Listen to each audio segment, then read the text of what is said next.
have Agathe Girka from Habitations Nouvelle Avenue. She is a resident of Habitations Nouvelle Avenue and has followed the Fondation Emergence program and would like to present her experience. Yeah, I'm not a resident, I'm a worker here. Oh, But okay. I'm gonna share my screen and I'm going to cut my camera because my connection is not stable. So can you see my screen? Yeah. Yes, we can see your screen. Yeah, perfect. So, hi everyone. My name is Agathe Girka. I'm a community worker at the organization Habitations Nouvelle Avenue since 2017. I just want to start with a quick presentation of the organization. So, Habitations Nouvelle Avenue exists since 1995. We have 3 buildings, 130 housing units. More than 80% of the tenants are women, and the average age is 82 years old. We are very proud to have two centenarians since last year. We are a non-profit housing organization, which means that our first mission is to provide affordable, safe, and quality housing for low or modest income seniors. We also have the mission to keep elders engaged in their community, so it means in the neighborhood and inside the organization. And we schedule different kind of activities and partnership with other organizations.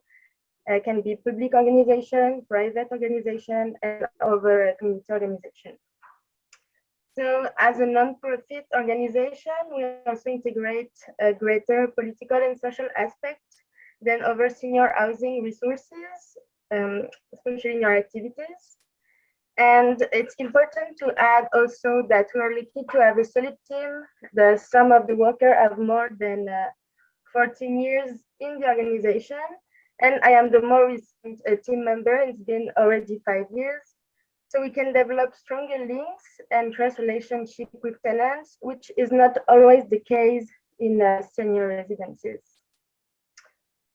So yeah, we were the first nonprofit housing organization to sign the charter for the fair treatment of LGBTQ plus senior, and it was in 2011. So the first question I'm gonna answer is, why did we follow Aging Gayfully? So the first time we had the training, it was in 2018, because we had the grant for a special project that we call Agissons Traitance, which would be in English, let's work together for fair treatment or good treatment.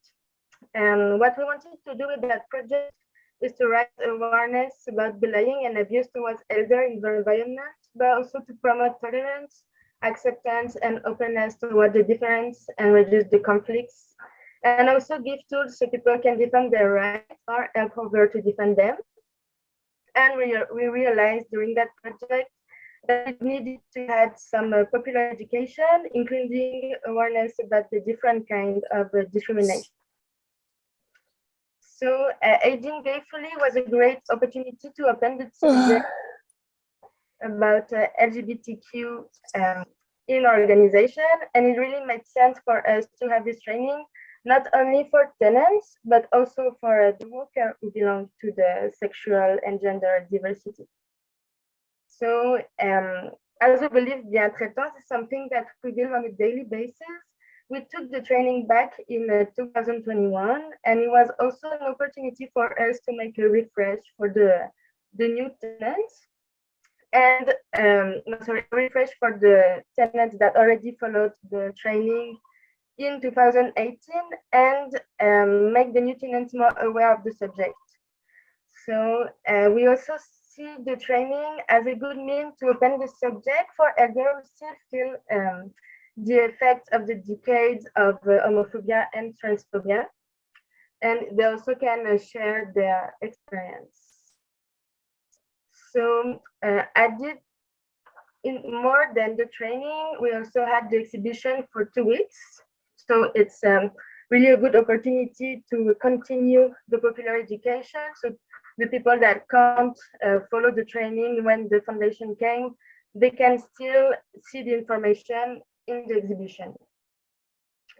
And at the same moment, in 2018, when the foundation came, the director, one of the workers here, and a tenant participated to a TV show to talk about LGBTQ senior environment. And we also had some students that made some interview with a senior about LGBTQ rights.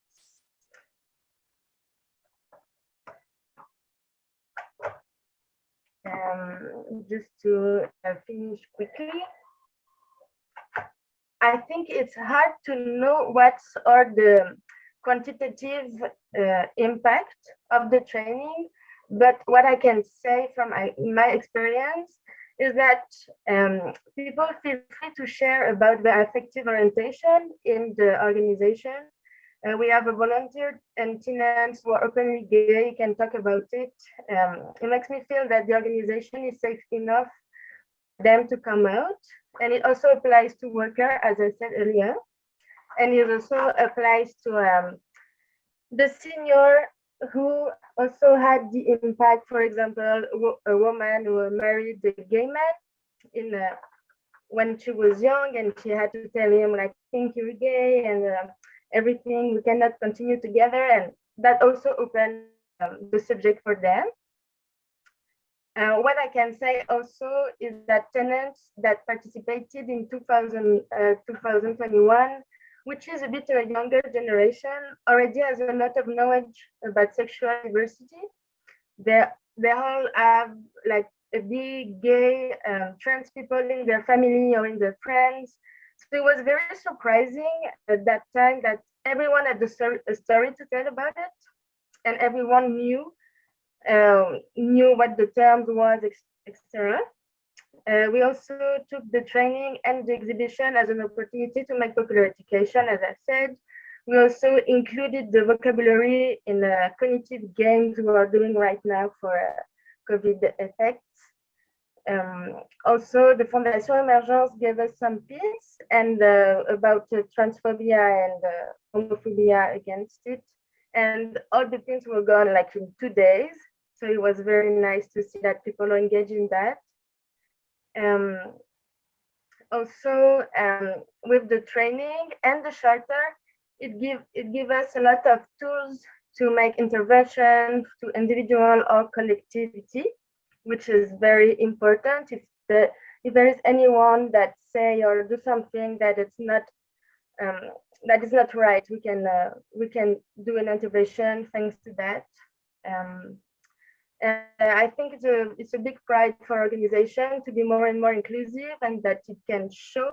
And I really hope that this disability send a positive message to all the LGBTQ plus senior and allies, so they can find a home where they can be who they really are. But I just want to say, being more inclusive doesn't mean that we want to put people under the spotlight. We always want to respect the privacy of the tenants here. And also, I think it's important not to take it for granted and remember that it's a work in progress. And I think the Fondation Emergence will come again, maybe not this year, but maybe in 2023 or something. So yeah, so we continue these efforts. Thank you.